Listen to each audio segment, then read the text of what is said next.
Hey, to all she'll see these presents, greetings, Ruckdog here. Hey, it's been a quick minute since I've gotten a video uploaded. It's been a bit of a longer hiatus here on the channel than I had originally intended. Um, and the topic for this video is something that obviously I did not plan too far in advance, since we're talking about some news that only broke just yesterday. And as such, this sort of bumped another video that I've been working on in the background off and on over the last few months. That video will probably still be coming next. It's going to be the discussion of factions in miniature naval war games. Hopefully that'll be an interesting topic for all of you out there. And if that sounds at all interesting, hey, please feel free to do the whole like, subscribe thing that the YouTube algorithm seems to insist I ask everybody whenever they watch one of my videos. And with that, hey, let's go ahead and get on with the topic of this video.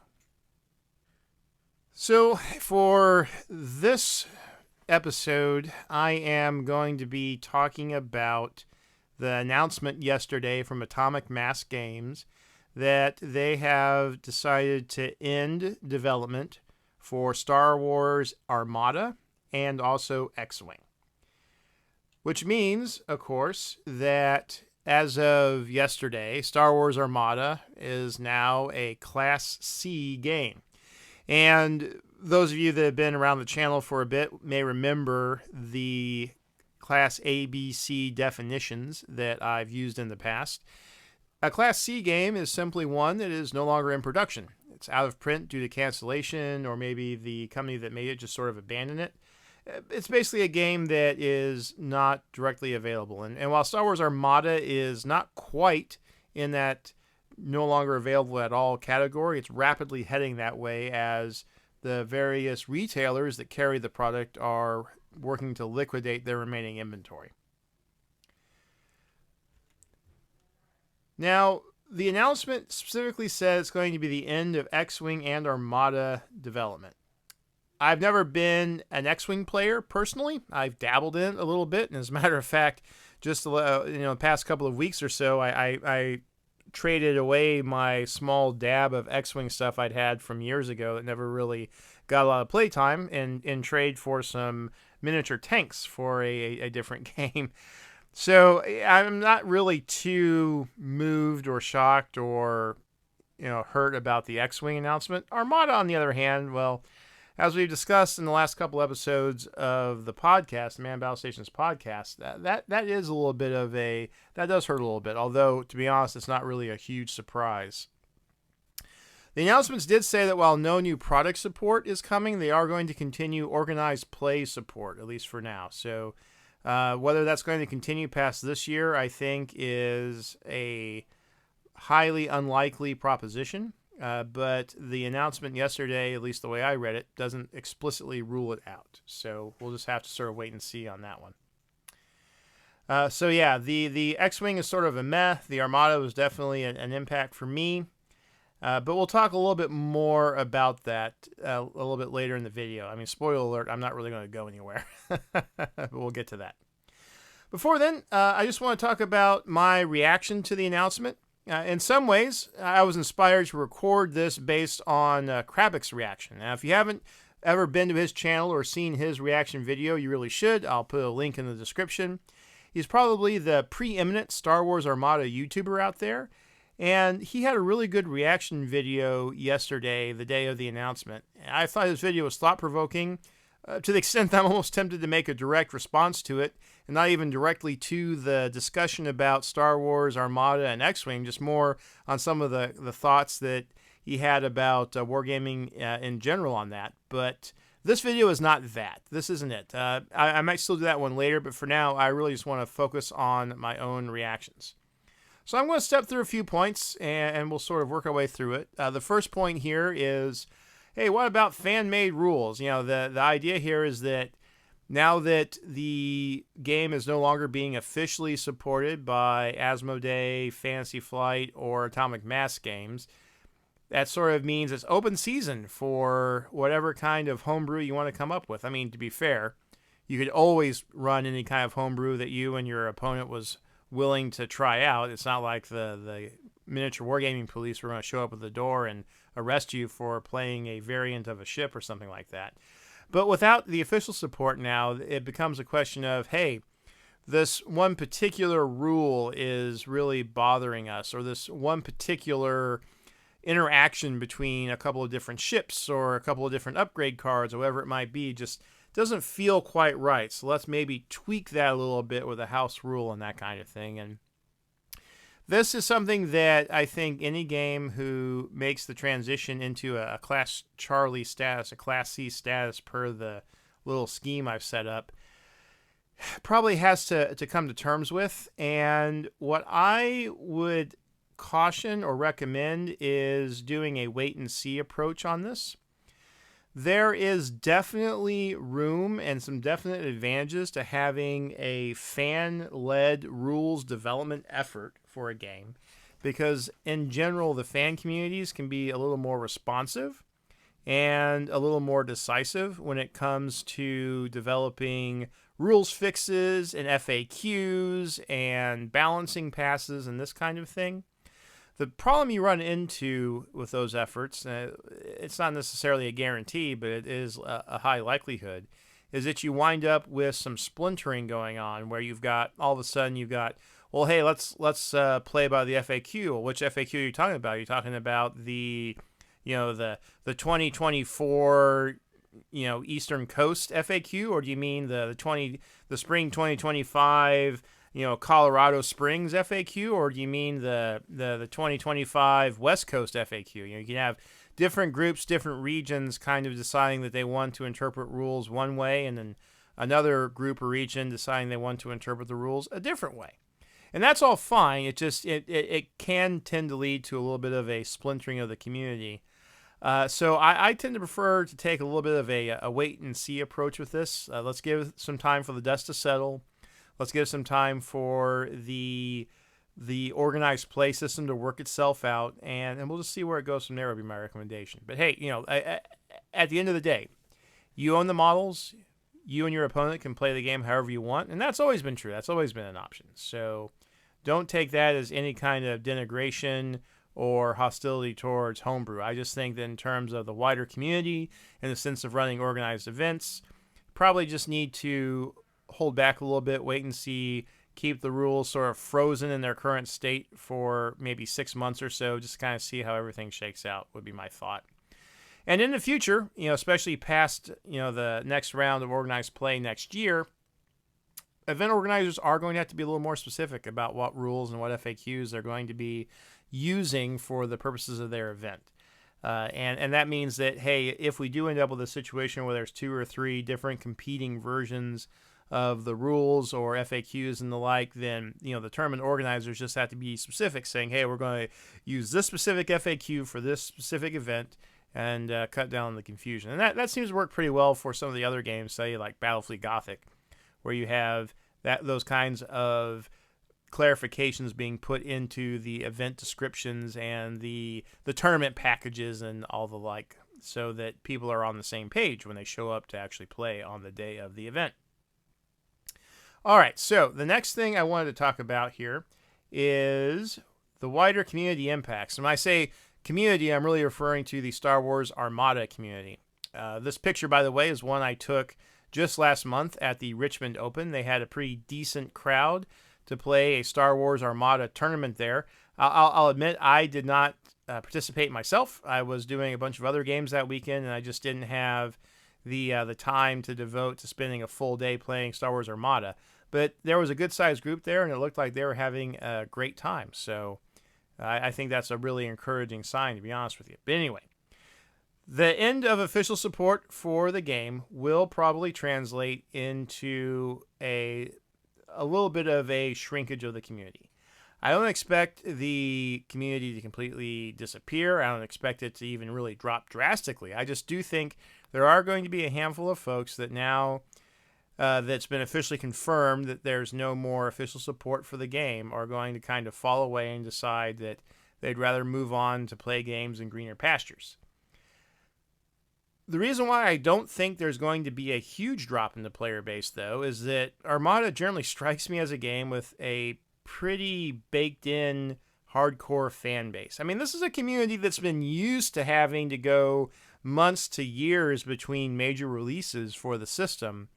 And they're sort of used to being the redheaded stepchild when it comes to the Star Wars miniature gaming world. And so, the fact that they've officially ended support provides a bit of closure, but it's also not really a bit of a surprise. And I think it's not really a huge deal for most of the community that's been sort of dealing with those kinds of situations and conditions already. So, not much change. So I think the majority of the community is probably going to continue on as before and just start running more indie events as opposed to being wrapped up in the officially organized tournament scene. All right, so what about product availability? Well, I'm already seeing email notifications. I think the FLG store sent me one of these that they're starting to dump their inventory, doing deep discounts and sales on the existing stock of models. It seems like, to me, I think what this is indicative of is that retailers are looking at this as, okay, well, this game's officially had its support ended. We can't get restocks, so let's just clear off this precious retail shelf space as soon as possible and get something else in there that's more of a going concern. That's sort of what I think is going to happen. So, for the next weeks to a month or so, be on the lookout for some really good deals. You might be able to scoop something off of an online retailer or at your friendly local game store for a pretty good discount. Once we get past that initial liquidation of existing stock, though, I think what we will see is another wave of used stuff that is being sold on by players that have decided to exit the game. Like I said before, you see this whenever you have a game that has its support end. There's always a portion of the player base that decide they're going to, like I said earlier, move on to greener pastures. And when that happens, they're going to attempt to liquidate their collections. And so you might see things pop up on, if your friendly local game store happens to have a section of used models for sale, like the ones near me do, you might start to see some Star Wars Armada stuff pop up there. You might see it start to pop up on eBay. That being said, eBay has not really had great prices for Star Wars Armada stuff because of the collectible nature of the models and the fact that it's Star Wars. They seem to hold their value pretty well, at least on eBay. But the fact that there might be a sudden kind of glut of inventory, you might say, because of everybody that is getting out of the game, liquidating their collections, you might see those prices drop a little bit. Long term, though, I do think that those prices will recover just because of the pre-painted nature and the collectability and the popularity of the IP. So I think that long term, these models are going to end up retaining their value pretty well in the second-hand market. So I guess that's sort of a long way of saying that if you are interested in trying to expand your collection or fill a hole in your collection, now might be the best time to do it, at least for the foreseeable future. But what about growing the community? Well, this is always a challenge. All right, whenever you have a game that is going out of print, getting a player to join the game becomes more difficult, and for a couple of reasons. So, first of all, right, it is always a harder sell to get a gamer into something that is no longer being officially supported, that maybe you can't even get new stock for anymore. Especially in this day and age when there's so many great game systems out there, so many new ones coming out every year, that it is a harder sell to say, hey, go out of your way to dig into this esoteric game that you can't even find on the shelves anymore. It's not an impossible sale. It's just a more difficult one, right? Now, Star Wars Armada also has some unique difficulties here in the fact that it is a very component-heavy game. You have to have specialized bases. You have to have a specialized, precisely printed cardboard insert to go onto those bases. You have to have all of these tokens. You have to have these bespoke, unique dice. The movement tool is unique, so on and so forth. So when you could pick up a starter set off of the shelf at your local game store, it was easy to come across sort of a cache of those core components that you would need. Now, though, it's going to be a little more difficult. especially if you don't have an already established community that maybe has cardboard tokens coming out of their ears that they can just sort of give you a stack of and not ever really miss it.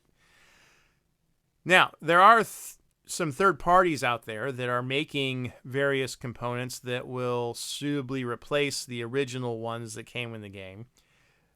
Things like laser printing and laser cutting and 3D printing will all help to alleviate the lack of first-party produced components, right? But the one point of caution there is that you can sometimes end up facing a significant premium, an additional cost by going that route, just because a lot of the manufacturers doing this are sort of doing it on the side. It's not a huge business for them, and so you don't necessarily have a lot of really good economy of scale when you are going to one of these manufacturers. But at the end of the day, I don't think it's going to be too hard to come across the various components that you really, really need to play Star Wars Armada for a good while yet.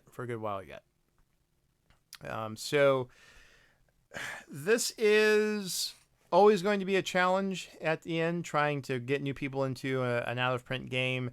Star Wars Armada has some unique challenges, but I don't think any of that's going to be insurmountable, and I think it's still going to be possible to pull people into the game for a while yet, especially if they're really, really big Star Wars fans and for some reason never got into the game up to this point, and or if there's already a strong local community for the game and a newbie has the ability to maybe borrow ships or get loaner rulers and movement tools and this kind of thing. Doesn't necessarily have to go and source those on their own in order to play the game. Now, I want to talk briefly about the impact to the wider gaming community. And you can say gaming industry or gaming market and place a community here. I'm not really necessarily talking about a community in the sense of a cluster of fans or players. I'm talking more about the marketplace or the landscape, if you want to get really grandiose. The fact of the matter is, over the last couple of years, Star Wars Armada is just about the only consistently found game, naval game, I should say, in game stores. I.e., this is basically the main Class A naval game that is out there right now. I.e., in a Class A game, if you recall from my taxonomy, is a game that you can have a reasonable expectation of walking into any random gaming store and seeing physically on the shelf. It is a product that is taking up shelf space, making a shadow on the ramp, as they say in the defense biz. It is out there to buy. And while nominally there are other games out there that could fit this description to one degree or another, something like Dystopian Wars, perhaps, or even Warlord's Victory at Sea, World War II game. If I'm being completely honest, I have not really seen much evidence of any of those games in my local stores. And granted, it's a small data set, but it feels and seems sort of corroborated by some of the game stores I've checked out while I've been on travel, at some of the major conventions I've been in and looking at the vendor booths. It just doesn't seem like a lot of those games are really available much beyond online retailers. Star Wars Armada was different. Star Wars Armada was something that in just about every game store you could find some evidence of, either a starter set or maybe a couple of expansions, something like that on the shelves. And now it's not going to be there anymore. So that just means that the already large ship-shaped hole in the gaming market is now going to be even bigger.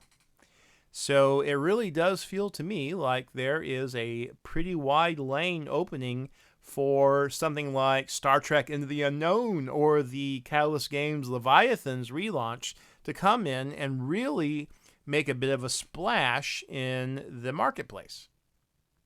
Of course, those games actually have to release, and as of right now, both of those games are supposed to be out by the end of this year.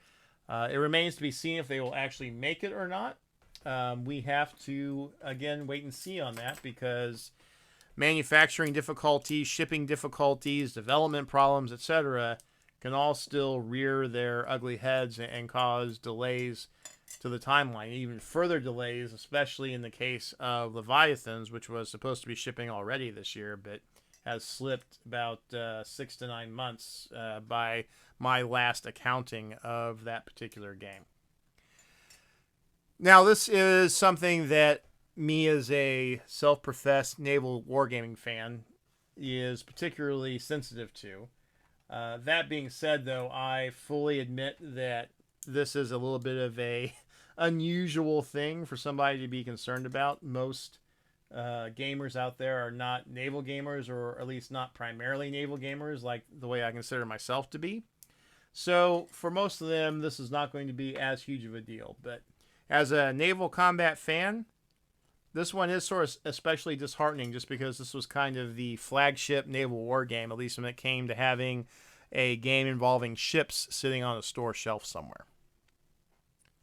All right, so now for my reaction. And, I put those up here. What, me worry? Like, this is something that is, as I've hopefully communicated by now, concerning, but I also don't see it as the end of the world. On the podcast back in episode 85 or so, I had my friend Chris, one of the local players here in my area, on the show to talk about our thoughts with Star Wars Armada. And, we both sort of agreed that, even though the game may not ever get any updates, it wasn't going to be the end of the world. And I should hasten to add, right, this is not the first time I've had to deal with this situation, i.e. a game that I play and enjoy and have been collecting for some time. Getting sent off to the great hobby store in the sky, as it were. This has happened to me with Battlefleet Gothic and Axis and Allies, the Victory at Sea collectible miniatures game, Firestorm Armada, and indeed all of the Spartan games went away, and at least Dystopian Wars is now back under War Cradle, so we got that going for us. But Firestorm Armada is still sort of TBD as far as development and release goes with War Cradle, so it's effectively still not in production. And this also harkens back something that I talked about last year with my ABC game schema, which is that there's a little bit of a natural life cycle here. And what's interesting here is that we sort of saw Star Wars Armada skip the Class B step. It was basically a Class A game, i.e. available in stores, right up until the day that it was officially canceled or development was announced as ended yesterday. So that is something of an interesting point. But still, you sort of see how it's gone from A, down the model here, to C, where it's no longer available in stores. So from my perspective, hey, I've got a local group here. We've got a core 4 or 5 guys in the area, including me, that like the game, have collections, and are planning to continue to play it for a good while yet. I have not really plumbed the full depths of this game yet. I have ships that I have not gotten to the table. I have upgrades I've never used. Commanders I've never used. I've got homebrew ships out there that I want to try. And moving forward, I am in a fortunate position to be able to have access to a 3D printer. And so I can essentially produce any of the ships or stands or fighters or whatever that I might need to play the game using those tools and resources that are available to me. So by no means is this game going anywhere fast for me. We'll be continuing to play it here in the area for a good while yet, and I'm honestly kind of curious to see where the community will take the game here over the next couple of years. I really do think that even though... So we know for a fact, like I said earlier, we have a guaranteed Atomic Mass Games supported competitive Masters event, world event coming in 2024. What happens in 2025? We don't know. I think the Adepticon tournament, the world tournament in early 2025, might be the last AMG run event. And if that proves to be the case, I expect that then there will be members of the community that are going to pick up the torch and keep running and do some independent events and start running some events on their own to fill that gap or that void that was left behind by the departure of Atomic Mass Games from the scene. Alrighty, so that about wraps things up. Hopefully this will provide some food for thought for all of you out there. This is really, like I said, kind of my initial reactions. Well, maybe not necessarily my hot take, maybe a bit of a lukewarm take after I've had sort of a day or so to digest the news. And I gotta say, I am. It's hard to say. I wouldn't really call it disappointment. I would say that it provided a sense of closure, and this is something that I think is worth mentioning, which is, at the very least, Atomic Mass Games has finally given us some actual closure on the development of this game. Okay? It didn't just sort of hang out in limbo forever and ever. It didn't just die quietly. They came out with an announcement, said, yep, we are not going to be doing any more development for this game. That's more than some games have gotten. Games like Axis and Allies, Naval Miniatures, that game essentially just sort of petered out. And Wizards of the Coast and Hasbro, as far as I know to this day, never have actually said anything about formally ceasing production of the game, no longer producing expansions for the game, etc., etc. So, hey, at least we have the closure and the firm knowledge that the game now is essentially, shall we say, complete, from the sense that it's no longer going to have any new product developed by the original publisher. Well, so this will do it for this video. Again, thanks for watching. I appreciate you guys hearing me out for my little rant here. But do please, again, subscribe and like if you enjoyed this video. Please let me know if you have any thoughts on this announcement from Atomic Mass Games. And I'll be looking forward to reading those comments and responding to them. And until next time, this is Ruck Dog saying good luck and good hunting.